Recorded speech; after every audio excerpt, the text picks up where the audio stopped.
দেখো ভাই, সিনটা দেখো, কারখানা ধোয়া বেরোচ্ছে, দেখা যাচ্ছে কিনা জানি না গোপ্রোতে, দেখে মনে হচ্ছে দূরের থেকে যেন কোথাও আগুন লেগেছে।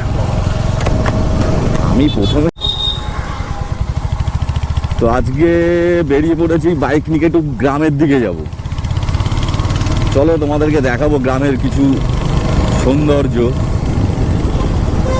যাব গোবরডাঙ্গা থেকে 15 কিলোমিটার ভেতরে। তোমার নাম শুনেছো কেউ জানি না, জায়গাটার নাম হচ্ছে বেরিগোপালপুর। তো ওখান থেকে বাংলাদেশ বর্ডার দেখা যায় কি একদম বাংলাদেশ বর্ডারের পাশেই যাবো। চলো তোমাদেরকে দেখাবো বাংলাদেশ বর্ডার। রাস্তাটা ওয়ান ওয়ে, তো ওই জন্য একটু ট্রাফিক হয় রাস্তাটা, তো সামনে গিয়ে ফাঁকাই পাবো। আর হাবড়াতে হয় ট্রাফিক, বাবা রে বাবা, হাবড়ায় যা ট্রাফিক হয় ধারণার বাইরে।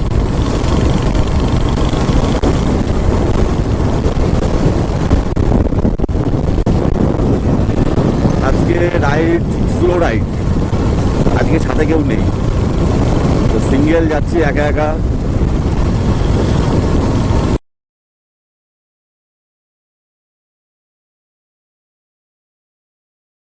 আগে পেছনে দেখবে না যে কোনো গাড়ি আসছে কি আসছে না, যেখান থেকে পারবে ঘুরিয়ে দেবে।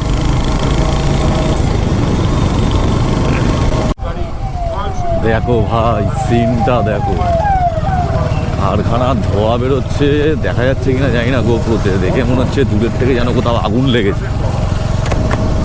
আমি প্রথমে তো আমরা অশোকনগর রেলগেটের ট্রাফিক কাটিয়ে এখন চলে এসেছি হাবড়া রেলগেট। কপালের জোরে হাবড়া রেলগেটটা এখনো খোলা আছে, ট্রেন নেই কোনো, সেজন্য রেলগেটটা ওপেন আছে। আমাদের হাবড়া হচ্ছে, তো হাবড়া চোংদা মোড় থেকে 10 কিলোমিটার রাইড করার পর এখন আমরা এসে পৌঁছে গেছি গোবরডাঙ্গা। আর এখান থেকে এখনো 15 কিলোমিটার রাইড করব। 15 কিলোমিটার রাইড করার পরে গিয়ে পৌঁছাবো আমরা বাংলাদেশ বর্ডার, যেটা তোমাদেরকে দেখাবো, যার জন্য এখানে এসছি।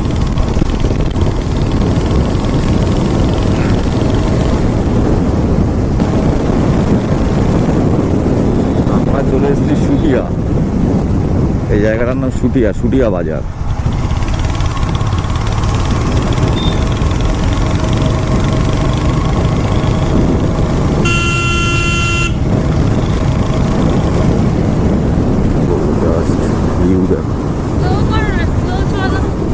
দেখো গোপ্রোতে কতটা আসছে, ক্যাপচার করছে, আমি দেখাতে পারছি না। দেখো খালি গ্রাম আর গ্রাম। বাবা, এখানে পেট্রোল পাম্প, আগে এখানে পেট্রোল পাম্প ছিল না, এখন হয়েছে পেট্রোল পাম্প। আগে কোনো পেট্রোল পাম্প ছিল না এখানে। হ্যাঁ দেখো, এই সাইডেও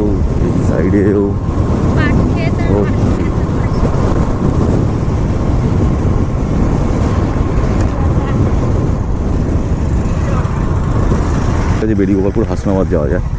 আর এদিক দিয়ে একটা রাস্তা আছে, আমরা যাচ্ছি সোজা।